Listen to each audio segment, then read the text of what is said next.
لنکا سے جا رہا تھا عرب کی طرف. ہندو ایکسپلائٹ کرے گا, ہماری تہذیب کو ختم کرے گا. آپ کن بندھنوں میں ہمیں باندھ رہے ہیں؟ تو اللہ ایک چانس دے کر دیکھ لینا چاہتا تھا کہ یہ کرتے کیا ہے. 57 سال ہو گئے ہمیں, جو ملک لیا تھا اسلام اسلام اسلام اسلام کی رٹ لگا کر, وہ کہاں اسلام لایا. کچھ لوگ ٹی وی کو بھی حرام کہتے ہیں, برائے مہربانی وضاحت کریں. میں سب سے پہلے عنوان میں دو چیزوں کی اصلاح کرنا چاہتا ہوں. دیکھیے, بر صغیر کی اصطلاح غلط ہے. بر صغیر تو کسی چھوٹے سے جزیروں کو بھی کہہ دیں گے, چھوٹی خشکی. یہ ترجمہ کیا گیا ہے سب کانٹیننٹ کا. کانٹیننٹ کہتے ہیں بر اعظم کو, بر اعظم کانٹیننٹ. تو اعظم سے نیچے آتا ہے عظیم. یہ بر عظیم ہے ہند, بر عظیم پاک و ہند. آج ہم اسے پاک و ہند کہیں گے, پہلے یہ بر عظیم ہند تھا. یہ غلط لفظ ہمارے ہاں لکھنے میں بولنے میں آ گیا ہے. بر صغیر تو کسی چھوٹے سے جزیرے کو بھی کہہ دیں گے, چھوٹی سی خشکی. یہ بہت بڑی خشکی ہے. یہ بر اعظم ایشیا کا ایک بہت بڑا علاقہ ہے, اس لیے اعظم سے ایک سیڑھی نیچے اتریے تو عظیم ہوتا. یہ بر عظیم ہے, بر صغیر نہیں. اسی طرح مسلمان غیر اسلامی ریاست میں, اس میں بھی ایک مغالطہ ہے, گویا کہ دنیا میں کوئی خالص اسلامی ریاست بھی ہے, جبکہ آج دنیا کی تمام مسلمان مملکتیں خالص غیر اسلامی ہیں. تو گویا کہ بنیادی طور پر کوئی فرق واقع نہیں ہوا.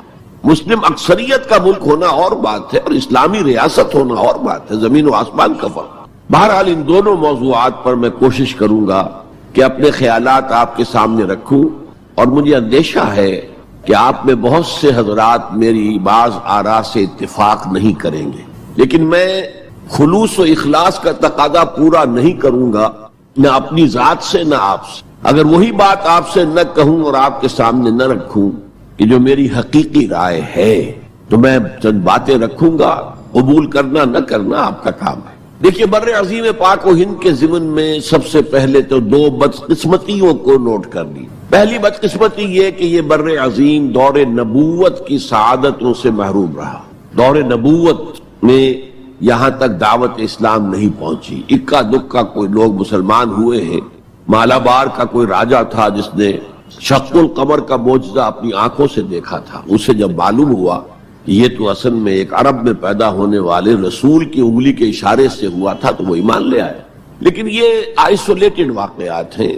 بحیثیت مجموعی بر عظیم پاک و ہند دور نبوت کی برکات سے محروم رہا. پھر یہ کہ دور خلافت راشدہ کی برکات سے بھی محروم رہا. یہاں اسلام کسی قابل ذکر حیثیت میں آیا ہے دور بنی امیہ میں, وہ بھی کسی دعوت و تبلیغ کے مثبت مقصد کے لیے نہیں, بلکہ ایک انتقام اور بدلے کے لیے کہ کچھ مسلمان تاجروں کا ایک بحری قافلہ جو سرندیپ سے لنکا سے جا رہا تھا عرب کی طرف, اسے یہاں کراچی کے قریب اسے یہاں کے سندھی ڈاکوؤں نے لوٹ لی. اس پر مطالبہ آیا اسلامی مسلمان حکومت کی طرف سے. وہ ملوکیت تھی, اب وہ اسلامی حکومت اس معنی میں نہیں رہی تھی جس معنی میں کہ خلافت راشدہ اسلامی حکومت تھی, کہ جو قیدی ہے تمہارے پاس رہا کرو اور کمپنسیٹ کرو جو بھی نقصان یہاں ان مسلمان تاجروں کا ہوا ہے. جب اس کے جواب میں بالکل منفی رد عمل موصول ہوا تو پھر چڑھائی کا فیصلہ کیا گیا. گویا کہ یہ ایک سزا دینے کی ایک مہم تھی. بہرحال اس وقت جو اسلام یہاں آیا تھا اس کے کریکٹرز اس اسلام سے کچھ مختلف تھے جو بعد میں یہاں آیا. وہ اسلام جو محمد ابن قاسم کی سرکردگی میں سندھ میں آیا اور سندھ سے آگے بڑھ کر ملتان بلکہ موجودہ پاکستان کے تقریباً پورے نصف علاقے تک پہنچ گیا تھا, فٹ ہلز آف کشمیر تک. تو یہ اسلام خالص عربی اسلام تھا. ملوکیت تو آ گئی تھی لیکن بدویت اور عربیت جو ہے اس کی چھاپ اس پر ابھی گہری تھی. اور اس اسلام میں نہ ابھی فرقے تھے, نہ مسلک تھے, نہ حنفی, نہ مالکی, نہ شافعی, نہ حنبلی, نہ عقائد کے بارے میں بحثیں شروع ہوئی تھی, علم کلام کی بحثیں ہوئی تھی, نہ ابھی یونانی فلسفے اور منطق کا حملہ ہوا تھا. ابھی کچھ نہیں تھا. سادہ اسلام. اسلام اپنی اصل سادگی پر برقرار تھا. چنانچہ اس کی قوت تسخیر بڑی زبردست ثابت ہوئی, اور خاص طور پر محمد ابن قاسم جو نوجوان 17-18 برس کا نوجوان اور نہایت نیک اور پاک باز, سندھ کے ہندوؤں نے جو اپنی ایک روایت ہے کہ اس طرح کا آدمی تو کوئی اوتار ہی ہو سکتا ہے, فارسی میں بھی کہا جاتا ہے کہ در جوانی توبہ کردن شیوے پیغمبر است، جوانی کے اس عمر میں بھی کوئی شخص پاک زندگی گزار رہا ہو تو یہ تو پیغمبروں کا طریقہ ہے، اور ہندوستان میں تصور پیغمبروں کا نہیں تھا، اوتاروں کا تھا، تو اسے بھی ایک اوتار سمجھ کر اس کی مورتیاں تراش کر مندروں میں رکھ لی گئیں اور ان کو پوجا جانے لگا۔ یہی چیز اس کے لیے خطرے کا سبب بن گئی ہے، کیونکہ اب بیک ہوم اسلام کا جو اصل گھر تھا عرب، اس میں ملوکیت آ چکی تھی، اور ملوکیت کبھی اسے برداشت نہیں کر سکتی کہ کوئی اور شخص اتنا پاپولر ہو جائے کہ اسے چیلنج کر سکے، لہذا محمد بن قاسم کو بلایا گیا اور شہید کر دیا گیا۔ اب اس کے بعد ظاہر بات ہے کہ وہ اسلام ریسیڈ کرنا شروع ہوا، واپس آنا شروع ہوا، اس کے کچھ اثرات اس علاقے میں رہ گئے، لیکن اسلام کی واپسی ہو گئی۔ یہ اسلام کا پہلا ورود تھا بر عظیم کی سرزمین پر۔ اس کے بعد اسلام آیا ہے 300 برس بعد، اور اب یوں آیا ہے شمال مغربی سرحدی صوبے میں جو درے ہیں، کوہ سلیمان میں، کوہ ہندو کش اور کوہ سلیمان میں، درہ خیبر ہے، درہ ٹوچی ہے، درائے گومل ہے، درائے بولان ہے، یہاں سے آنا شروع۔ اس اسلام کی خصوصیات کچھ اور تھی۔ ان 300 سالوں میں فقہی مسالک بھی پیدا ہو چکے تھے، حنفی، مالکی، شافعی، حنبلی، ان کے درمیان اختلافات بھی تھے، بحثیں بھی تھیں، مناظرے بھی تھے۔ دوسرے ایک خاص جو ہے تصوف کا فن جو ہے وہ بہت ترقی کر چکا تھا، اور اس میں اکثر و بیشتر وحدت الوجود کا تصور اس کی بنیاد میں موجود تھا۔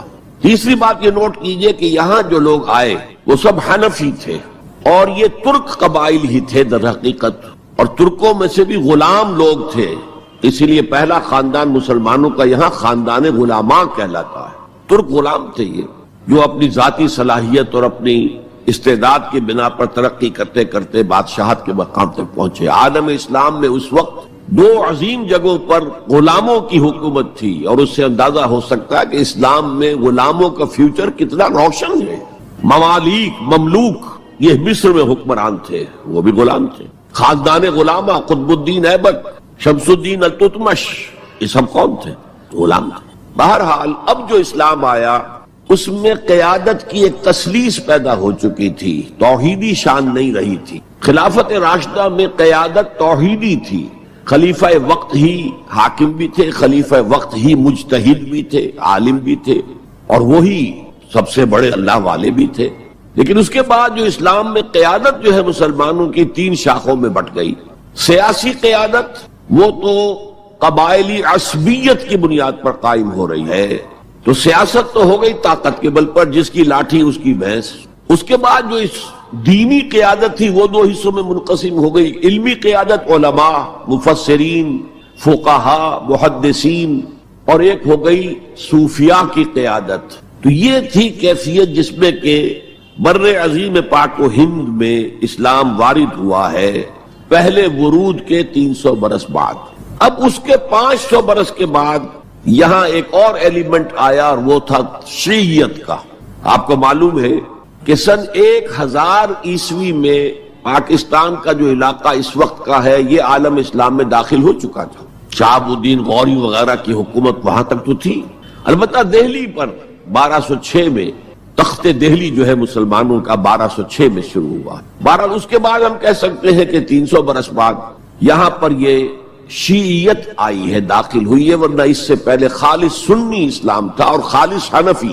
شیعیت کی وجہ سے جو کچھ بھی بعد میں اسلام کو یہاں پر اس تقسیم کی وجہ سے، شیعہ سنی اختلافات کی وجہ سے جو بہت بڑے بڑے نقصانات اٹھانے پڑے، ان میں سے مثلاً 2 کا میں تذکرہ کرنا چاہتا ہوں۔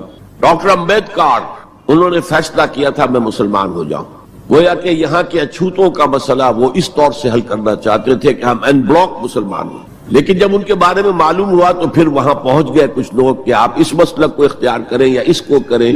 وہ اسی حیث بحث میں پھر انہوں نے فیصلہ کیا کہ میں کوئی بھی نہیں اختیار کرتا، اگر کوئی ایک اسلام ہے ہی نہیں، اب میں ایک کو اختیار کرتا ہوں تو دوسرے سے میری مخاصمت ہو جائے گی، دوسرے کو اختیار کرتا ہوں تو پہلے سے ہو جائے گی۔ اب اگلا دور آیا، ہندوستان میں انگریز آ گئے۔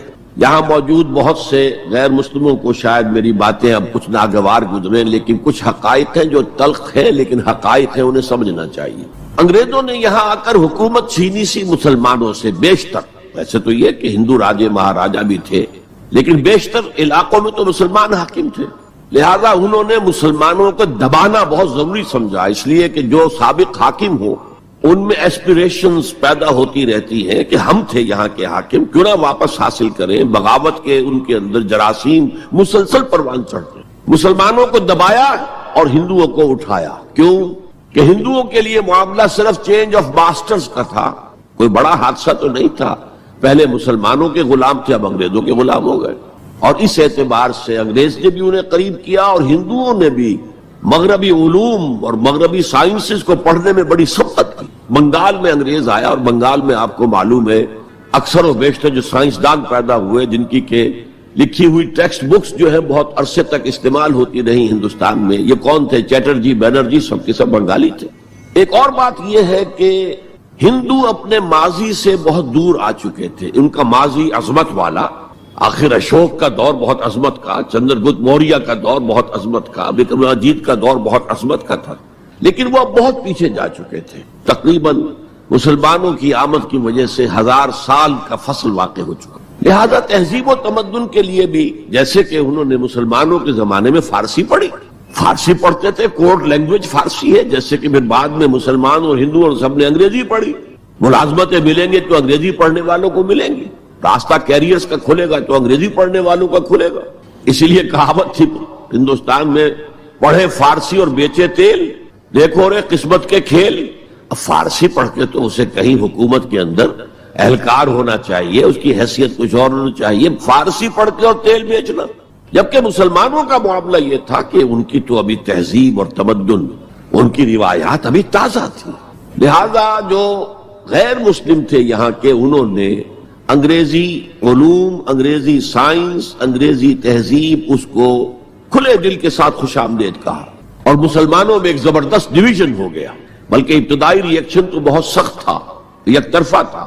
ہم نہ انگریزی پڑھیں گے، ہم نہ انگریزی علوم سیکھیں گے، نہ سائنس پڑھیں گے، ہم تو اپنے کونوں کھدروں میں، اگرچہ جو سیلاب آ گیا ہے اس کو روکنے کی طاقت تو ہم میں نہیں ہے، لیکن ہم کونوں میں جا کر بیٹھ جائیں گے، قال اللہ و قال الرسول۔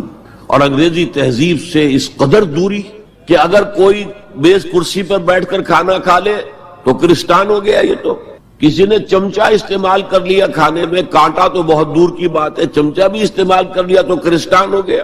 تو اس درجے ری ایکشن تھا علماء کے زیر اثر حلقوں میں۔ گویا کہ وہ جو گاندھی جی کا فلسفہ تھا نان کوآپریشن، تو مسلمانوں نے انگریزوں کے ساتھ شدید قسم کا naan cooperation from the very beginning شروع کی۔ اس پر سر سید احمد خان نے ان دونوں چیزوں کی مخالفت کی۔ ایک تو انہوں نے انگریزوں کو بتایا کہ دیکھو یہ جو آزادی کی جنگ تھی یہ صرف مسلمانوں کی نہیں تھی، 1857 کی، یہ تو مشترک تھی، تو اس کے اندر کیا سبب ہوا ہے، اس کی وجہ سے آپ مسلمانوں سے بودھ محسوس نہ کریں۔ اور مسلمانوں سے بھی کہا بھائی انگریزی پڑھو، انگریزی علوم حاصل کرو، سائنس پڑھو، سائنٹیفک نالج حاصل کرو، ورنہ تمہاری حیثیت ہندوستان میں کیا رہ جائے گی؟ پلے دار رہ جاؤ گے یا گوشت فروش رہ جاؤ گے، اللہ اللہ خیر صلی اللہ، اور تمہاری کوئی حیثیت نہیں رہے گی۔ تو اس اعتبار سے سر سید احمد خان ایک اہم لینڈ مارک۔ اس کے علاوہ انگریزی دور کا ایک اور جو پہلو بہت اہم ہے، انگریزوں نے ڈیوائڈ اینڈ رول پالیسی کے تحت مسلمانوں اور ہندوؤں کے درمیان مرافرت کو ہوا دی۔ یہ ان کی پالیسی رہی مستقل، یہ ایک قوم کی حیثیت سے سامنے نہ آ جائیں، پھر ظاہر بات ہے کہ ہمارے پاؤں تو اکھڑ جائیں گے یہاں سے۔ تو یہ جو ہمارے ہاں شروع ہوا، کچھ اور فیکٹر بھی تھے۔ ہندوؤں میں ایک انتقامی جذبہ بھی تھا کہ مسلمانوں نے ہم پر حکومت کی ہے 800 برس، 1000 برس، اور ظاہر بات ہے سارے حاکم اچھے تو نہیں تھے، کوئی اچھا بھی تھا، تو اکثر و بیشتر تو عیاش قسم کے لوگ تھے۔ ہم نے محل بنائے، تاج محل بنائے، ہم نے کوئی کام اور تو کیا نہیں۔ دین کی تبلیغ تو اولیاء اللہ نے کیا، صوفیاء نے کی، کبھی بھی سرکاری سطح پر، حکومت کی سطح پر یہاں تبلیغ اسلام کا اہتمام نہیں ہوا۔ ایک دو ایکسیپشنز ہیں، ایک راجہ گجرات کاٹھیا واڑ کے علاقے کا جس نے کہ تبلیغ کا اہتمام کیا، ایک راجہ کشمیر کا تھا جس نے تبلیغ کا اہتمام کیا، باقی حکمرانوں نے کوئی کوشش۔ آزادی سے قبل متصلاً جو کیفیت پیدا ہو گئی تھی، اس کا ایک اہم فیکٹر یہ تھا کہ مسلمانوں میں ہندوؤں کا ایک خوف پیدا ہو گیا، کیونکہ جو نظام اب بن چکا تھا وہ تو یہ تھا کہ ووٹ کی بنیاد پر فیصلے ہوں گے، ون مین ون ووٹ۔ اس کے اعتبار سے مسلمان اقلیت میں اور غیر مسلم ہندو یہاں اکثریت میں۔ تو گویا کہ ہمیشہ کے لیے اگر ایک ملک کی حیثیت سے یہ ملک جو ہے تقسیم آزادی حاصل کرتا ہے تو مسلمان غلام ہو جائیں گے، ان کی تہذیب بھی ختم کر دی جائے گی، شدھی کی تحریک شروع ہو چکی تھی، ان کا مذہب بھی تبدیل کرنے کی کوشش کی جائے گی۔ میوات کے علاقے میں بڑی زبردست تحریک اٹھائی گئی تھی شدھی کی، جس کا توڑ کرنے کے لیے مولانا محمد الیاس رحمۃ اللہ علیہ سامنے آئے اور تبلیغی جماعت کا انہوں نے سلسلہ شروع کیا۔ یہ اصل میں میوات کے اندر جو شدھی کی تحریک تھی اس کا جواب تھا، اس سے حفاظت مسلمانوں کی۔ تو اندیشہ یہ تھا کہ ہندو ایکسپلائٹ کرے گا، ہماری تہذیب کو ختم کرے گا، ہماری زبان کو ختم کرے گا، معاشی طور پر ہمیں ایکسپلائٹ کرے گا، مفلوج کرے گا، اور اپنی سی کوشش کرے گا کہ ہمارا مذہب بھی تبدیل کرا دے۔ تو مسلمانوں کی ایک قومی جماعت، اگرچہ وہ شروع میں قومی اس کو کہنا غلط تھا، وہ نوابوں، جاگیرداروں، نواب زادوں ان کی جماعت تھی مسلم لیگ، جو 1906 میں قائم ہوئی۔ مسلمان عوام کا اس سے ساتھ کوئی نہ رابطہ تھا، نہ ان کا کوئی رابطہ عوام کے ساتھ۔ اس کی جو 1906 سے لے کر 1924 تک کی جد و جہد ہے، وہ ساری دفاعی جد و جہد تھی۔ ہمارے یہ حقوق ہونے چاہیے، ہمیں اس کی ایشورنس دی جانی چاہیے، ہمیں سیپریٹ الیکٹوریٹ دیا جائے، اور یہ کہ اس سے بھی آگے بڑھ کر ہمیں مرکز میں کچھ زیادہ حیثیت دی جائے تاکہ ہماری بھی کوئی حیثیت ہو، کوئی توازن پیدا ہو سکے۔ بس اسی پر ساری گفت و شریر تھی۔ اور اس کے ضمن میں محمد علی جناح جو ہیں وہ تو پروفٹ آف لو قرار دیے گئے تھے، اتحاد کا پیغام بر۔ وہ 1906 میں تھے انڈیا میں موجود، مسلم لیگ میں شامل نہیں ہوئے تھے، کانگریس کے رکن تھے۔ اس کے بعد 1913 میں جا کر مسلم لیگ میں شامل ہوئے ہیں مولانا محمد علی جوہر کے کہنے پر، پھر بھی کانگریس کے رکن بھی رہے، مسلم لیگ کے رکن بھی رہے، اور انہوں نے حتی الامکان کوشش کی کہ کوئی فارمولا ایسا بن جائے جس پہ کہ اتحاد ہو جائے اور ضمانت مل جائے کہ مسلمانوں کے ساتھ کوئی اس قسم کا سلوک نہیں کیا جائے گا کہ وہ بالکل یوں سمجھیے کہ ایک نیچے لگ کر رہ جائیں اور ان کی کوئی حیثیت نہ رہے۔ لیکن وہ ناکام ہوئے، شدت کے ساتھ ناکام ہوئے، اور پھر اس درجے مایوس ہوئے کہ ہندوستان چھوڑ کر جا کر انگلستان میں بس گئے، اور وہاں انہوں نے اپنی لیگل پریکٹس شروع کر دی۔ ایس ایم اکرام صاحب جو ایک بڑے مصنف ہیں، آب کوثر، موج کوثر، رود کوثر کے جو مصنف ہیں، وہ اہم ترین کتابیں ہیں تین مسلم انڈیا کی، political as well as cultural history, ثقافتی جو معاملہ ہے وہ بھی ساتھ ساتھ ہر دور میں کیا اس کا رنگ رہا ہے، اس کو بہت ہی سمجھیے ایک بڑے ماہرانہ انداز میں انہوں نے بہت عمدگی کے ساتھ مرتب کیا ہے۔ وہ اس وقت آکسفورڈ میں پڑھ رہے تھے، طالب علم تھے، نوجوان، وہ ملے محمد علی جناح سے۔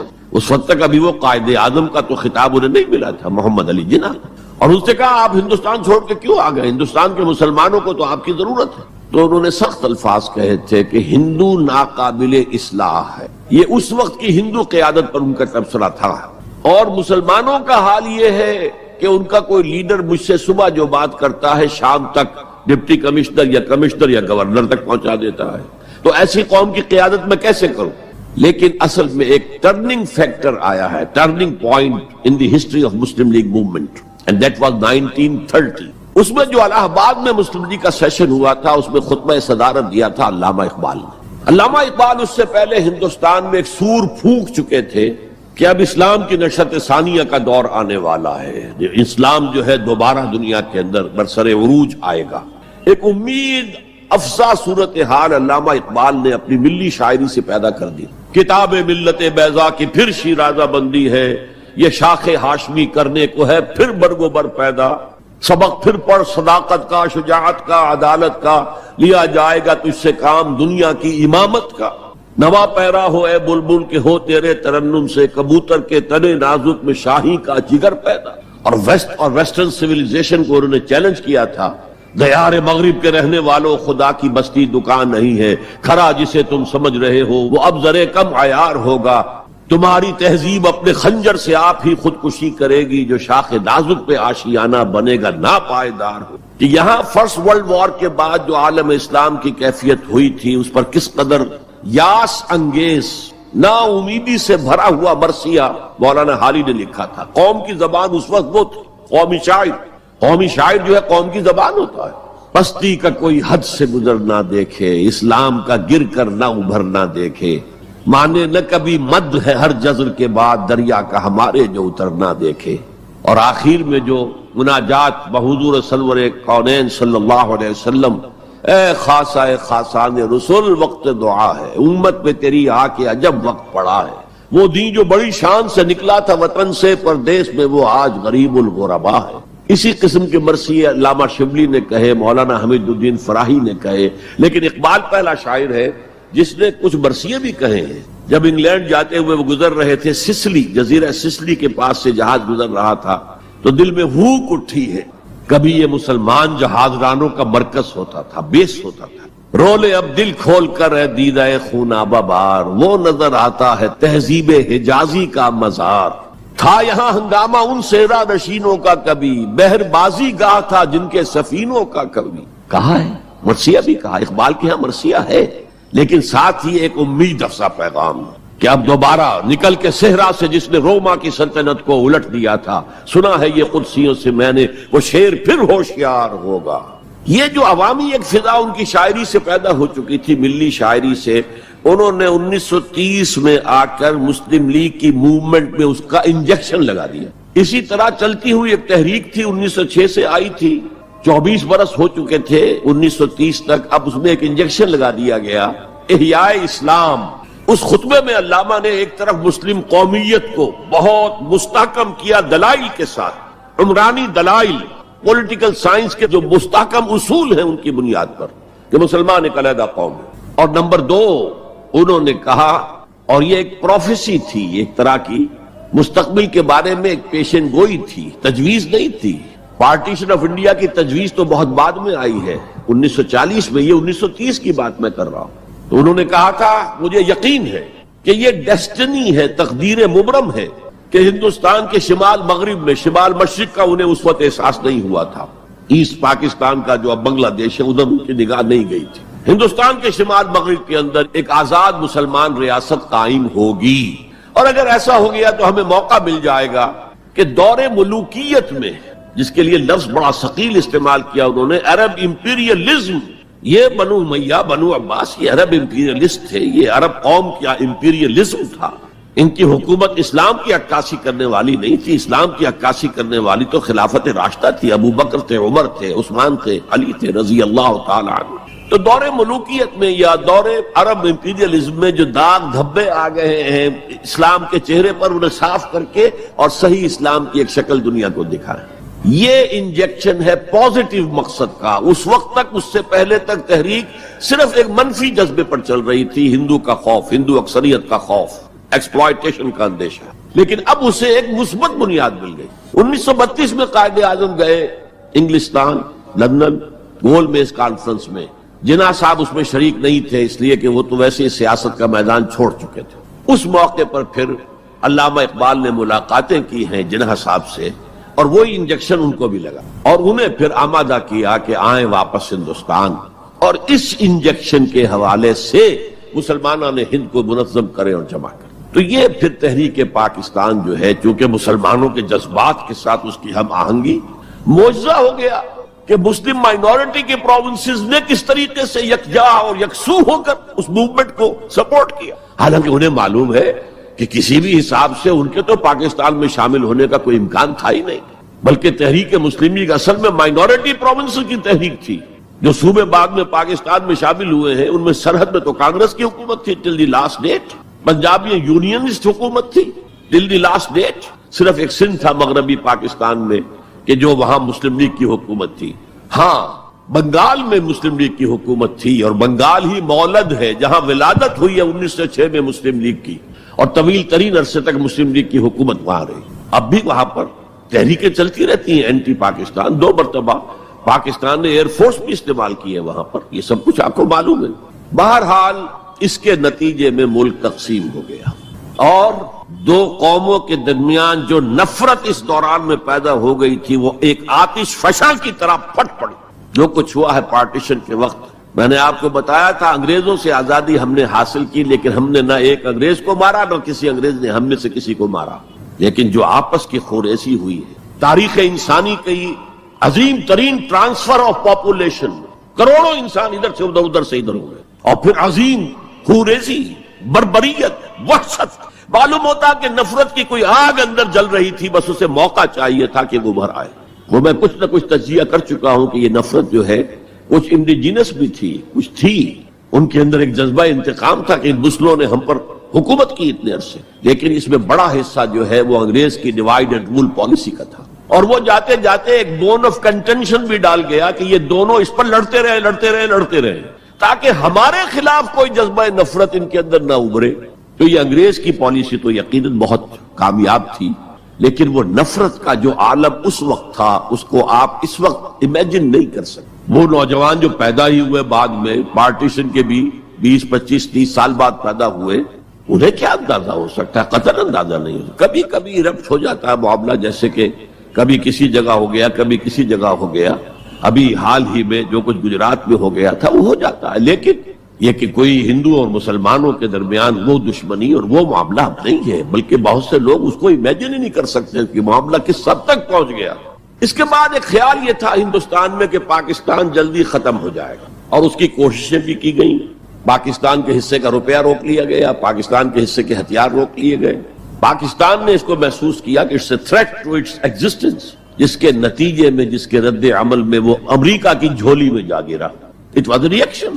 میں اسلامی جمعیت طلبہ کا ناظم اعلیٰ تھا 1953 میں، ہمارے وزیر اعظم اس وقت تھے خواجہ ناظم الدین، وہ لاہور کے دورے پر آئے تھے، میں طلبہ کا ایک وفد لے کر ان سے ملنے گیا۔ ایک تو اس زمانے میں وہ اینٹی قادیانی موومنٹ چل رہی تھی اور اس میں بہت کچھ تو خون لاہور میں ہوا تھا، اس کے بارے میں نے کچھ باتیں کی، اور پھر میں نے ان سے کہا یہ میڈو اس بلا کا نام ہے، میڈو تھی اس وقت، مڈل ایسٹ ڈیفنس آرگنائزیشن، آپ کن بندھنوں میں ہمیں باندھ رہے ہیں؟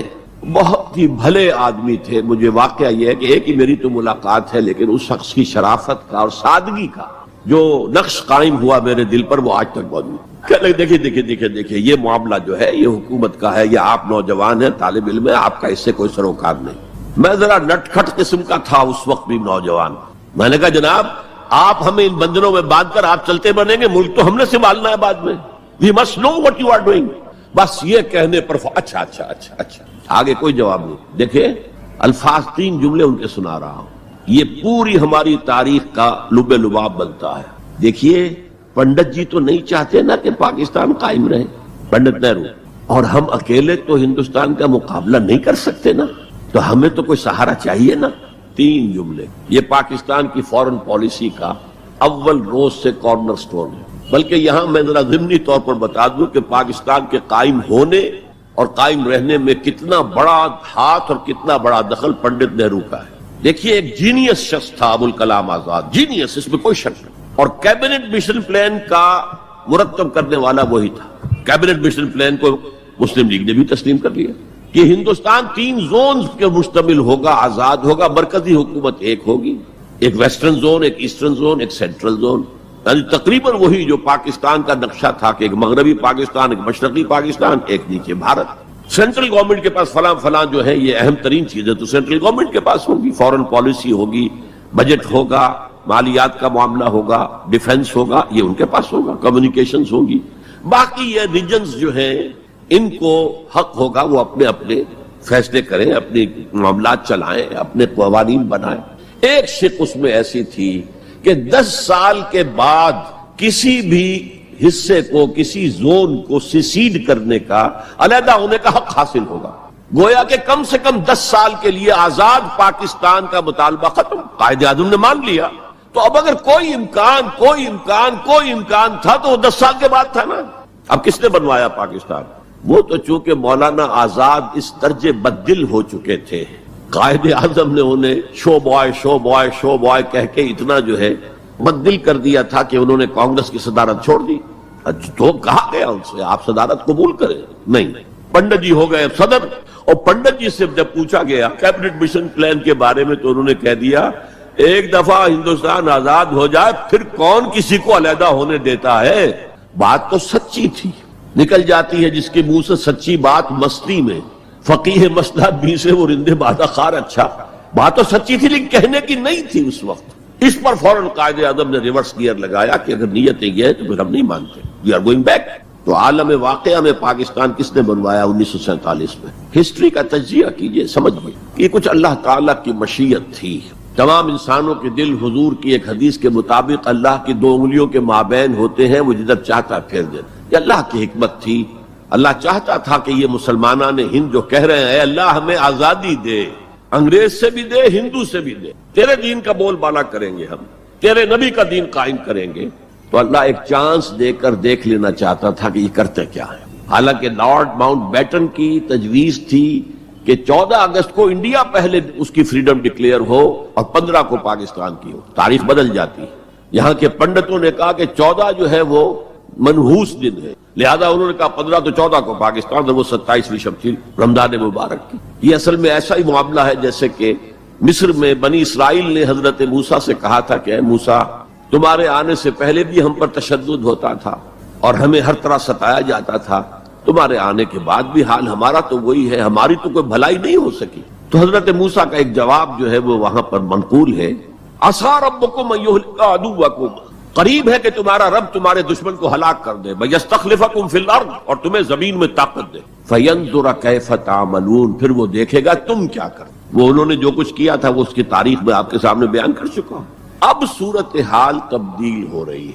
اب تعلقات کے بحال ہونے کا معاملہ تیزی کے ساتھ جاری ہے، دوستی کی طرف قدم بڑھ رہے ہیں. بالکل وہ بات جو علامہ اقبال نے اپنے اسی خطبے میں کہی تھی کہ ویسٹ پاکستان وہ جو بھی ہوگا، اس وقت پاکستان لفظ استعمال نہیں کیا تھا، وہ ہندوستان کی حفاظت کا ذریعہ بنے گا. ہندوستان پر ہمیشہ حملہ آور ہوا نارتھ ویسٹ سے، ہمالیہ کراس کر کے تو کوئی آ نہیں سکتا. اور تاریخ میں پہلی مرتبہ انگریز آئے تھے سمندر کے راستے سے، باقی تو جو آیا وہ کوئی ہن آئے، منگولز آئے، پٹھان آئے، جو بھی آیا ادھر ہی سے آیا ہے. تو یہ جو ہے ہندوستان کی پروٹیکشن کا ذریعہ بن جائے گا. اور واقعہ یہ کہ بن گیا، ورنہ یہ کہ کمیونزم سویپ کر کے پورے انڈیا کو لے جاتا. یہ پاکستان کے اندر وہ جو بھی مذہبی جذبہ ہے، چاہے وہ مثبت طور پر بروئے کار نہیں آ سکا، لیکن بے خدا کمیونزم کے خلاف جو مسلمانوں میں جذبات تھے، تو اس رو کو، اس سیلاب کو روکا ہے پاکستان. بہرحال اب صورتحال جیسا کہ میں نے کہا ہے کہ عام طور پر بھی اب آمد و رفت کی سہولتیں کی جا رہی ہیں، اور میں سمجھتا ہوں کہ وہ نسل بھی اب بیت چکی ہے جس کے دل میں وہ انتقامی جذبات تھے. رہ گئے ہیں ریمننٹس کچھ تھوڑے بہت کچھ لوگوں کے اندر، ورنہ بائی اینڈ لارج بحیثیت مجموعی وہ کیفیت اب باقی نہیں. امید یہ بھی ہو رہی ہے کہ کشمیر کا مسئلہ بھی حل ہو جائے یا ختم ہو جائے، ایز اے ڈسپیوٹ ختم ہو جائے. اللہ کرے کہ ایسا ہو جائے، اللہ کرے کہ ایسا ہو جائے. اور پھر بات وہ ہو جائے جو قائد اعظم نے کہی تھی جب ان سے پوچھا گیا تھا کہ ہندوستان اور پاکستان کے تعلقات کیسے ہوں گے. انہوں نے کہا جیسے کینیڈا اور یو ایس اے کے ہیں. اب آپ کو معلوم ہے کینیڈا اور یو ایس اے کے درمیان کتنے قریبی تعلقات. تو ان کا ویژن تو کچھ اور تھا، جو ہوا ہے وہ تو در حقیقت یو میں کال اٹ کہ یہ تو در حقیقت ستم ظریفی ہے. جو بھی تاریخ کی ستم ظریفی ہے، جو ہوا ہے کیا ہوا. nobody could imagine، نہ کانگریس کے لیڈرز اور نیتا اس کا امیجن کر سکتے تھے، نہ مسلم لیگ کے لیڈرز جو ہیں وہ اس کو امیجن کر سکتے تھے جو کچھ ہوا ہے. میں نے یہ ساری بحث اس لیے کہی ہے کہ میرے نزدیک اب بر عظیم ہند کے اندر اسلام کی دعوت کے بہترین مواقع موجود. صورتحال تبدیل ہو رہی ہے اور تیزی سے مزید ہوگی. یہ حالات کا تقاضا ہے. It's a march of history جسے کوئی روک نہیں سکتا. لہذا یہاں پر اب مواقع ہیں اور بہت عظیم مواقع. اب اس میں میں چند پوائنٹ آپ کے سامنے رکھنا چاہتا ہوں. نمبر 1، روح کا تصور اور روحانیت کا تصور مشترک ہے ہندو مت میں اور اسلام میں. آتما اور پرماتما کا تعلق، ہمارے ہاں روح کا اور اللہ کی ذات کا تعلق. یسألونک عن الروح قل الروح من امر ربی. اور میں بتا چکا ہوں آپ کو، علامہ اقبال کا فلسفہ خودی انہوں نے خود کہا، سورہ حشر کی اس آیت سے ماخوذ ہے. یہ واقعہ بہت اہم ہے علامہ اقبال کی زندگی کا. سید نذیر نیازی جو ان کے قریب بیٹھنے والے ہم نشین لوگ تھے، انہوں نے خود کوٹ کیا ہے ہماری ایک قرآن کانفرنس میں لاہور میں، کہ ایک دفعہ میں نے علامہ سے پوچھا کہ کوئی شخص کہہ دیتا ہے کہ آپ کا جو فلسفہ برگزاں سے ہے یا نیٹشے سے ہے، کوئی کسی اور کا جو ہے کوڑی لے کر آتا ہے، جو فلسفہ خودی آپ خود کیوں نہیں بتاتے؟ What is the source of the philosophy of self؟ فرمایا کہ اچھا کل فلاں وقت آ جانا، میں تمہیں ڈکٹیٹ کرا دوں گا. وہ کہتے ہیں میں خوشی سے پھولے نہیں سمایا کہ یہ میری قسمت ہے، شاعر مشرق حکیم الامت مجھے لکھوائیں گے کہ ان کے فلسفہ خودی کی سورس کیا ہے. وقت معین پر میں آ گیا کاپی پینسل تیار کر کے، اور مجھ سے کہا ذرا قرآن مجید نکال لینا شیلف میں سے. میرے ساری امیدوں پر اوس پڑ گئی کہ مجھے تو خیال تھا ہسٹری آف فلسفی کی کوئی کتاب نکلوائیں گے یا کسی اور فلسفر کی کوئی کتاب نکلوائیں گے. یہ قرآن نکلوایا. کھولو سورہ حشر، پڑھو اس کی آیت، وَلَا تَكُونُوا كَالَّذِينَ نَسُوا اللَّهَ فَأَنسَاهُمْ أَنفُسَهُمْ. ان لوگوں کے مانند نہ ہو جانا جنہوں نے اللہ کو بھلا دیا تو اللہ نے انہیں اپنے آپ سے غافل کر دیا. یہ کون سا اپنا آپ ہے جس سے انسان غافل ہوتا؟ کیا اپنے جسم کے تقاضوں سے غافل ہوتا؟ جسم کو تو بڑا دھو کے اچھے سے اچھے صابن سے دھوئے گا اور جو ہے صاف کرے گا اور اچھے سے اچھی چیزیں اس میں لگائے گا، تیل لگائے گا اعلیٰ اور سب کچھ کرے گا. ذرا سی تکلیف ہو جائے گی تو بھاگا جائے گا ڈاکٹر کے پاس. کس سے غافل ہے؟ اپنے حیوانی وجود سے غافل ہے کوئی؟ اس کے تقاضوں سے غافل ہے کوئی؟ یہ کوئی اور وجود ہے انسان کا جس سے وہ غافل ہو، وہ اس کا روحانی وجود. اور یہی میں نے آپ کو بتایا تھا، اپنشد کا یہ جملہ میں پڑھ کر وجد میں آ گیا تھا. یہ بھی ایک اچھی بات ہے آپ کو بتا دوں.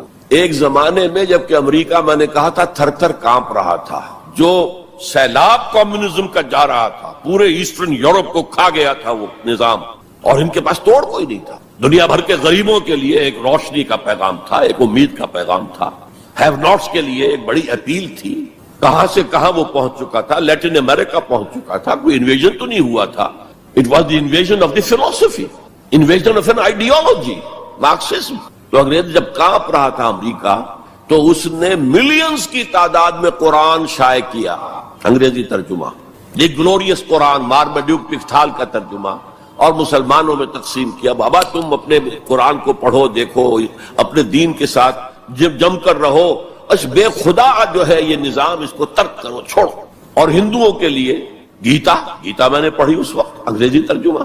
اپنشد کا ایک سلیکشن تھا، وہ میں نے پڑھا. یہ مڈ 50s کی بات ہے، بلکہ سو ٹو سے اٹ واز ارلی 50s. جبکہ ابھی میں میڈیکل کالج کا اسٹوڈنٹ تھا، میں نے اپنشد پڑھا، گیتا پڑھی.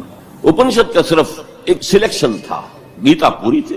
وہ بھی اسی لیے کہ تم اپنے اپنے مذہب سے چپک جاؤ تاکہ کمیونزم کی طرف تمہارا رجحان نہ ہو.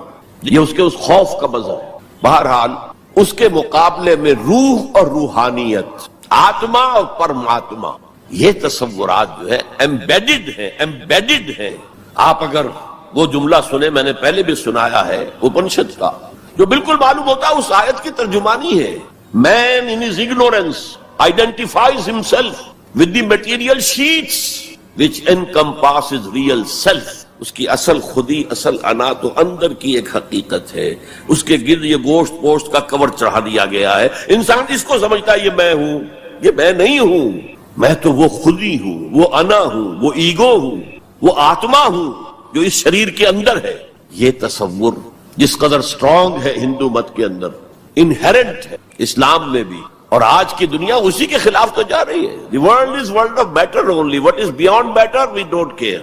Because وہ ہماری جو ہے حواس خمسہ کی گرفت میں آتا ہی نہیں. ہم اس کو کیسے اسٹڈی کریں؟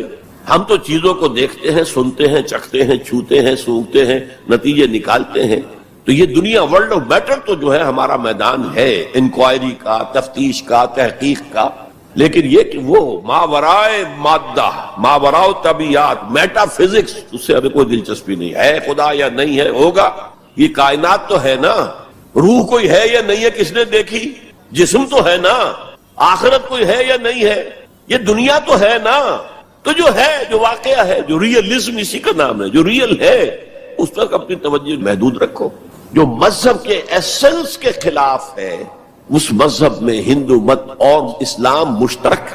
وہ ایسنس آف مذہب، روح اور روحانیت. نمبر 2، ہندو اسکرپچرز کا اگر مطالعہ کیا جائے ان کی اصل زبان میں، اور سملیرٹیز جو ہیں اسلام میں اور ہندوازم میں، ان کو واضح کیا دلائل کے ساتھ، حوالوں کے ساتھ، اور ان کو ہائی لائٹ کیا جائے. اختلافات اگر ہیں وہ بھی ہیں، لیکن سملیرٹیز کیا کیا ہیں. یہ کام میرے علم میں آیا تھا کچھ عرصے سے. مولانا محمد منظور نعمانی جو لکھنؤ والے ہیں، ان کے صاحبزادے کر رہے ہیں، اور مجھے خوشی ہوئی تھی. اب جو کچھ کیا ہے ذاکر نائک صاحب نے، وہ اتفاقی ہے کہ میں ٹیلی ویژن کھولا ہوا تھا، اس میں ان کا پروگرام آیا، میں نے پورا دیکھا ہے. وہ سملیرٹیز بٹوین ہندوازم اینڈ اسلام. اب میں اپریشیٹ کرتا ہوں، یہ کام کرنے کا ہے جو ہم نے نہیں کیا بدقسمتی سے. ہم نے یہاں آ کر یہاں کے لوگوں کے ذہن کو پڑھنے کی کوشش نہیں کی. ہم نے تو ان پر حکومت کی ہے. اللہ خیر صلی اللہ. جب تک آپ کسی قوم کے ذہن کو نہیں سمجھیں گے، ان کی سوچ کیا ہے، ان کی سوچ کا صغرا کبرا کیا ہے، پریمیسز کیا ہے جن پر کہ ان کے عقائد کھڑے ہوئے ہیں، آپ کیسے کمیونیکیٹ کریں گے؟ ہم نے ضرورت ہی محسوس نہیں کی. Why to communicate? ہمارے پاس طاقت ہے. We have brute force and we can govern them. That's all. یہ ہماری مجرمانہ غفلت رہی ہے. یہاں پر مجرمانہ غفلت رہی. میرا بھی ایک واقعہ جو ہے اس ضمن میں بہت ہی سبق آموز ہے. آج سے 13 سال قبل میں ہندوستان جب آیا تھا 1991 میں، تو میں لکھنؤ بھی گیا تھا. وہاں مولانا علی میاں میرے منتظر تھے. پھر انہیں جانا تھا ضروری رائے بریلی، اپنے آبائی شہر. تو میں بھی ان کے ساتھ ان کی گاڑی میں بیٹھ کر گیا، 24 گھنٹے وہاں میں مقیم رہا، اس مسجد میں نماز پڑھی، 4-5 نمازیں پڑھی جہاں سے کہ سید احمد بریلوی رحمۃ اللہ علیہ نے اپنی ہجرت کا آغاز کیا تھا۔ وہاں میں نے ان سے ایک بات کہی کہ مولانا دوسرے مدارس جو ہیں بریلوی اور دیوبندی، شاید وہ تو میری اس تجویز پر غور تو دور کی بات ہے، اس کو سننے پر بھی آمادہ نہ ہو۔ ندوہ نسبتاً کھلے خیال کا، کھلے ذہن کا سمجھا جاتا ہے نمائندہ، تو آپ ندوے میں سنسکرت کی تعلیم کو لازم کریں تاکہ آپ کے طلباء جو نکلیں وہ ویدوں کو پڑھیں ڈائریکٹلی، اپنشد کو پڑھیں ڈائریکٹلی۔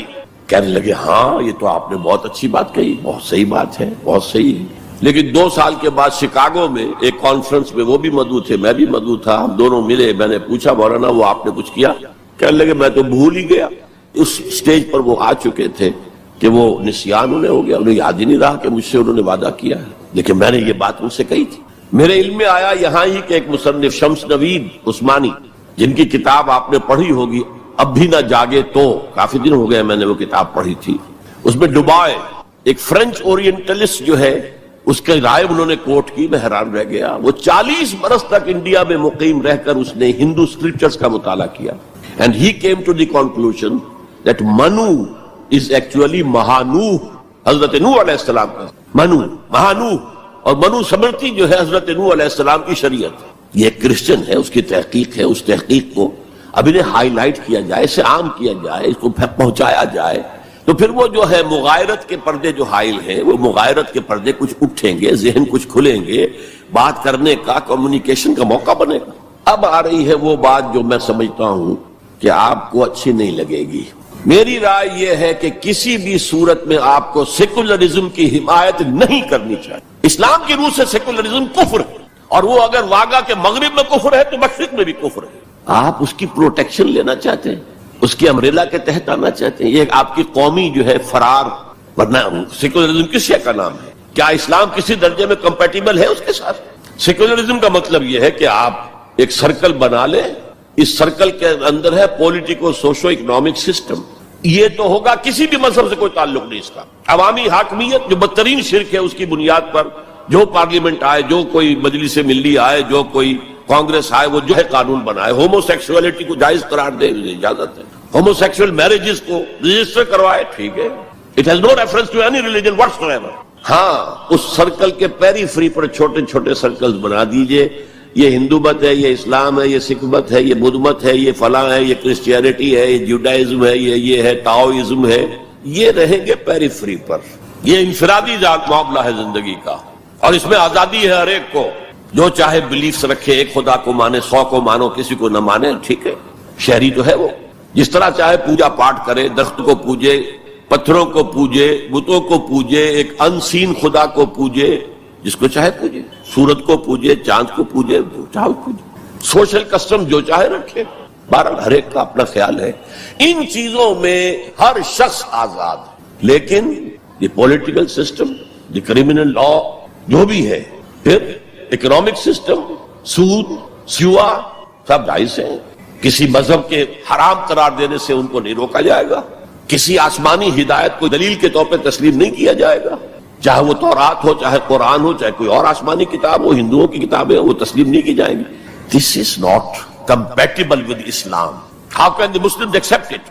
مجھے حیرت ہوتی ہے، میری یہ بات میں جانتا ہوں یہاں کسی کی سمجھ میں نہیں آئے گی، لیکن یہ کہ بہرحال جیسا کہ میں نے شروع میں کہا تھا، اگرچہ قول تو وہ فرعون کا ہے، لیکن قرآن میں نقل ہوا، قرآن کی آیت ہے، ما اریکم الا ما ارا، میں آپ کو وہی کچھ دکھا سکتا ہوں جو میں خود دیکھتا ہوں، ورنہ میں سنسیئر نہیں ہوں، neither to myself nor to you, I have to be honest۔ Number 4، قومیت سے بالا تر ہو کر اسلام کی دعوت دی جائے، 2 چیزیں گڑبڑ نہ کی جائیں، قوم کی خدمت ہے، قوم کے لیے تعلیمی ادارے بنائے جائیں، قوم کے لیے یہ کیا جائے، کوئی حرج نہیں، قوم کی خدمت کرنا بری بات نہیں ہے۔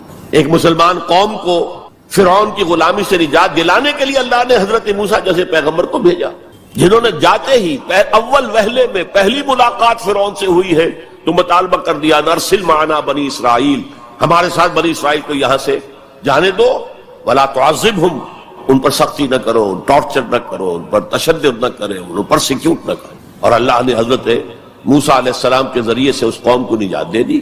حالانکہ وہ قوم کیسی ناہنجار قوم تھی، جس نے جیسے ہی سمندر پار کیا ہے یا دریا پار کیا ہے، کچھ لوگوں کو دیکھا بتوں پر اعتکاف کر رہے ہیں بیٹھے ہوئے، کہا ہمارے لیے بھی ایسا بنا دو تاکہ توجہ کا ارتکاز ہم کر سکیں۔ حضرت موسیٰ نے ڈانٹا، اللہ نے تمہیں کتنی عظمت عطا کی ہے، جو شرک کی دلدلوں سے، کیچڑ سے تمہیں نکالا ہے، اور تم چاہتے ہو دوبارہ اسی کے اندر پھنس جانا۔ وہی ہیں جو قدم قدم پر جھگڑتے تھے حضرت موسیٰ سے، تم نے مروا دیا ہمیں لا کے یہاں صحرا میں، اس سے تو وہاں بہتر تھے، ہم کھانے پینے کو تو ملتا تھا نا۔ بہرحال اللہ نے من و سلوہ اتار دیا، ایک چٹان سے 12 چشمے جو ہے وہ برآمد کر دیے، کھاؤ پیو۔ اور پھر وہ اتنی ناہنجار قوم تھی کہ جب قتال کی بات کہی گئی کہ اب تلوار ہاتھ میں لو اور داخل ہو جاؤ فلسطین کی زمین میں، کورا جواب، فَاذْهَبْ أَنْتَ وَرَبُّكَ فَقَاتِلَا إِنَّا هَاهُنَا قَاعِدُونَ، ہم تو یہاں بیٹھے ہیں، ٹس سے مس نہیں ہوں گے، جاؤ تم جاؤ، تمہارا رب، فَاذْهَبْ أَنْتَ وَرَبُّكَ فَقَاتِلَا إِنَّا هَاهُنَا قَاعِدُونَ۔ یہ معاملہ جو ہے قومی خدمت بری شے نہیں ہے، لیکن کچھ لوگ ایسے ہونے چاہیے کہ جو اس قومی تصورات سے بلند تر ہو کر انسانی سطح پر اسلام کی دعوت دیں، وہ جو ہم پڑھ چکے ہیں، وَلْتَكُن مِّنكُمْ أُمَّةٌ يَدْعُونَ إِلَى الْخَيْرِ وَيَأْمُرُونَ بِالْمَعْرُوفِ وَيَنْهَوْنَ عَنِ الْمُنكَرِ وَأُولَٰئِكَ هُمُ الْمُفْلِحُونَ۔ تم میں سے ایک جماعت ایسی ہونی چاہیے، ایسی وجود میں آنی چاہیے جس کے صرف 3 کام ہو، دعوت الی الخیر، دعوت الی القرآن، اور وہ دعوت بھی 3 لیول پر، بالحکمت والموعظۃ الحسنۃ وجادلھم باللتی احسن، اور نیکی کا حکم دو، بدی سے روکو۔ اور صرف وہی لوگ فلاح پانے والے ہیں جو یہ کام کریں گے۔ دی گریٹر مسلم امہ جو اپنا مقصد بھول چکی کہ ہمیں اس کے لیے برپا کیا گیا تھا، ان سے فلاح کا وعدہ نہیں ہے۔ اولئک ھم المفلحون، حصر کا انداز ہے، اسلوب ہے، صرف وہی لوگ ہوں گے جو فلاح پائیں گے۔ اس لیول پر ضرورت ہے ایک جماعت کی، اور اس کے ضمن میں سب سے زیادہ اہمیت ہوگی اسلام کے سسٹم آف سوشل جسٹس کو ایمفیسائز کرنے کی۔ So emphasise the system of social justice, یہ ہے اسلام جو پیغام دیتا ہے۔ یہ کسی قوم کے لیے نہیں ہے، پوری نوع انسانی کے لیے ہے، انسان کو آزادی دیتا ہے۔ میں بتا رہا تھا کہ وہ جو تلوار ہے، جو میں اس کو مثال دیا کرتا ہوں، یہ ایسی چکی ہے جو ایک طرف آٹا پھینکتی ہے، ایک طرف پھینکتی ہی نہیں، ادھر آٹے کے ڈھیر لگ رہا ہے، ادھر آٹا ہے ہی نہیں۔ تو اب کیا ہوا؟ تلوار نے ادھر کاٹا، عیاشی، بدماشی، فضول خرچی، نمود و نمائش پہ پیسہ خرچ کرنا، جس سے آگ لگ جائے ہیو ناٹس کے دلوں کے اندر، پھر ان میں محبت پیدا ہوگی آپ کے لیے، یہ نفرت پیدا ہوگی، عداوت پیدا ہوگی، بغض پیدا ہوگی۔ اور دوسری طرف جو بھوکے ہیں وہ حیوانوں کی سطح پر آ جائیں گے، وہ گویا کہ beasts of burden، وہ انسان نہیں رہتے، they are at a lower level than the human beings, they become like animals۔ اور حدیث نبوی ہے کہ قاد الفقر ان یکون کفرا، فقر جو ہے وہ تو قریب ہو لے آتا انسان کو کفر کے۔ دنیا نے تیری یاد سے بیگانہ کر دیا، تجھ سے بھی دل فریب ہے غم روزگار کے، یہ روزی کا جو غم ہے، کہاں تجھے پوجے، کہاں تیری عبادت کرے، کہاں تجھ سے لو لگائیں۔ ہمیں 2 وقت کی روٹی کے لیے، اور وہ بھی سوکھی سی کچھ ملتی ہے، اور دن کتنی پورے دن بھر کی کمر توڑ دینے والی مشقت ہم کرتے ہیں۔ تو اسلام کی دعوت جو ہے، نمبر 1 یہ قومیت سے بالا تر ہونی چاہیے، گڑبڑ نہ کرے، ایک ہی جماعت یہ دونوں کام نہ کرے، ورنہ سمجھا جائے گا کہ یہ بھی اصل میں اپنی قومی بالا تری اور بالا دستی کے لیے کام کر رہا ہے۔ اپنی پرائرٹیز فکس کر لے، اگر اسلام کے لیے کام کرنا ہے تو قومی سطح سے بالا تر ہو جائے، اور اصولی سطح پر اسلام کی دعوت دیں، اور اسلام کے system of political justice, social justice, economic justice کو نمایاں کریں۔ ان تمام چیزوں کے پیش نظر میں ایک بات، بہت بڑی بات کہہ رہا ہوں۔ حضور کی ایک حدیث ہے، مجھے مشرق کی طرف سے ٹھنڈی ہوا آ رہی ہے۔ اقبال نے جب ترانہ ہندی لکھا تھا اس میں کوٹ کیا تھا، میرے عرب کو آئی ٹھنڈی ہوا جہاں سے، میرا وطن وہی ہے، میرا وطن وہی۔ کیا عجب، ہم بہرحال اپنی جگہ پر سمجھ رہے تھے، رب بھی ہے امید کہ کسی طرح اللہ ہمیں توفیق دے دے، پاکستان میں وہ نظام قائم کر دے جو پوری انسانیت کے لیے ایک مینارہ نور بن جائے۔ یہی باتیں اقبال نے کہی تھی، میں کوٹ کر چکا ہوں کہ ڈیسٹنی ہے، تقدیر مبرم ہے کہ ہندوستان کے شمال مغرب میں ایک آزاد مسلمان ریاست قائم ہوگی، اور اگر ایسا ہو گیا تو ہمیں موقع مل جائے گا کہ اسلام کے چہرے سے جو بدنما داغ اور دھبے دور ملوکیت میں پڑ گئے تھے انہیں ہٹا کر جاگیرداری آ گئی تھی، دور ملوکیت میں سرمایہ داری آ گئی تھی۔ ابلیس کی مجلس شورا میں ابلیس سے کہلوایا ہے اقبال نے، ابلیس کی زبان سے وہ اپنا پیغام دے رہا ہے، جانتا ہوں میں یہ امت حامل قرآن نہیں ہے، وہی سرمایہ داری بندہ مومن کا دین، جانتا ہوں میں کہ مشرق کی اندھیری رات میں بے ید بیضا ہے پیران حرم کی آستین۔ لیکن ایک عجیب بات کہی ہے، عصر حاضر کے تقاضاؤں سے ہے لیکن یہ خوف، it's a demand of history. عصر حاضر کے تقاضاؤں سے ہے لیکن یہ خوف، ہو نہ جائے آشکارا شرع پیغمبر کہیں. عصر حاضر کے تقاضے سمجھ لیجئے. کیپٹلزم کے رد عمل میں کمیونزم پیدا ہوا تھا، اب کمیونزم مر گیا ہے، اب کیپٹلزم بغلیں بجا رہا ہے. ثابت ہو گیا کہ ہمارا نظام liberal secular democracy and capitalism based on free market and interest and every thing, یہ بہترین نظام ہے، اس سے بہتر کوئی نظام نہیں ہے. دیکھ لو وہ مرا پڑا ہوا کمیونزم، اس کی قبر بن گئی ہے. جس پر کہ پھر ہنٹنگٹن نے کہا نہیں میرا بھائی اسے غلطی لگ رہی ہے فوکویاما کو، ابھی کلیش آف سیویلائزیشنز ہونا ہے، ہوگا. بہرحال یہ جو نوید تھی کہ آئے گی ٹھنڈی ہوا، ایک خیال یہ ہے اب بھی ہے، شاید حالات جس نہج پر جا رہے ہیں شاید پاکستان اور افغانستان مل کر وہ جگہ بن جائے کہ جہاں پر اسلام کا نظام پورا کا پورا دی پولیٹیکو سوشو اکنامک سسٹم نافذ کر دیا. فیکٹس آن دی گراؤنڈز کے اعتبار سے کوئی آثار نہیں ہے، لیکن there can be some divine, کوئی ایسا شکل پیدا ہو جائے اللہ کی طرف سے. میں اس سے مایوس نہیں ہوں، ابھی بالکل مایوس نہیں. اگرچہ تاحال ہم فیل ہو گئے اس میں، ہم تو وہی نظام جو انگریز چھوڑ کر گیا تھا جو کا تو لے کر جا رہے ہیں. آپ بہت بہتر اس سے رہے اس اعتبار سے کہ آپ نے جاگیرداری کو تو ختم کر دی. ہمارے ہاں تو جاگیردار مسلط ہے، اور جہاں جاگیردار مسلط ہوگا اور 70% آبادی جو ہے وہ دیہی ہے، گاؤں کی ہے، جاگیرداروں کے انگوٹھے تلے ہے، وہاں سیاست کیا ہوگی؟ سیاست جو ہے وہاں پر it's the musical chair game of the جاگیردارز اینڈ لارڈز، اور کچھ بھی نہیں. بہرحال اللہ کرے کہ یہ اس بر عظیم سے، پاکستان بھی آخر اسی بر عظیم کا ایک حصہ تھا، بھارت اسی بر عظیم کا حصہ ہے، بنگلہ دیش اسی بر عظیم کا حصہ ہے. میں وہاں بھی گیا تھا تو میں نے کہا تھا کہ آپ یہاں نظام خلافت قائم کریں. وہاں خلافت اندولن ایک بڑی تحریک بھی اٹھی تھی. حافظ جی حضور کا نام آپ نے سنا ہوگا، بہت بڑے پیر تھے وہاں کے جنہوں نے ایک موومنٹ شروع کی تھی کہ خلافت کا نظام قائم کیا جائے. لیکن یہ ہے کہ کیا عجب کہ ہندوستان کی قسمت میں ہوئی. شمس نوید عثمانی صاحب نے جو بات کہی ہے وہ قابل غور یقیناً ہے. اگرچہ مجھے پڑھے ہوئے اس کتاب کو بہت دن ہو گئے ہیں، لیکن مجھے امید ہے کہ جو بات میں کہنے چلا ہوں وہ ان کی طرف غلط منسوب نہیں ہوگی. لفظی طور پر کوئی غلطی ہو سکتی ہے. انہوں نے یہ لکھا تھا کہ امت مسلمہ کی قیادت پہلے ملی ہے سامی النسل لوگوں کو. یہ میں آپ کو بتا چکا ہوں. First rise of the Muslim امہ، then the first fall of the Muslim Ummah, then the second rise of Muslim Ummah, then the second fall of Muslim Ummah, just as the first rise of Bani Israel, and then the first fall, and then the second rise, and then the second fall. The first rise of the Muslim Ummah was under the leadership of the Arabs. Who are these Arabs? Sami, Semitic. اگرچہ Europe میں Semitic کا لفظ استعمال ہوتا ہے یہودیوں کے لیے صرف، وہ بھی سامی ہے، عرب بھی سامی النسل ہے. جب صلح کرائی تھی اور بغل گیر کروایا تھا کلنٹن نے شاہ حسین کو، اور اس وقت شامیر تھا یا کون تھا جو بھی وزیر تھا اسرائیل کا، بغل گیر ہو گئے، تو اس نے کہا تھا یو آر کزنس، بھائی تم ایک ہی باپ کے بیٹے ہو نا. یہ عرب اسماعیل کے بیٹے ہیں، ان کی اولاد ہیں، اور جو جیوز ہیں وہ حضرت اسحاق کی اولاد ہیں.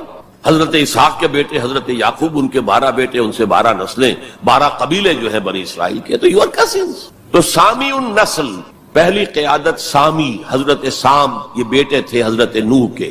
Second rise of the Muslim امہ was under the leadership of the Turks. They are the progeny of یافس علیہ السلام. انہی کے بیٹوں میں گوگ اینڈ میگوگ کا نام بھی آیا ہے تورات میں، جوج اور ماجوج.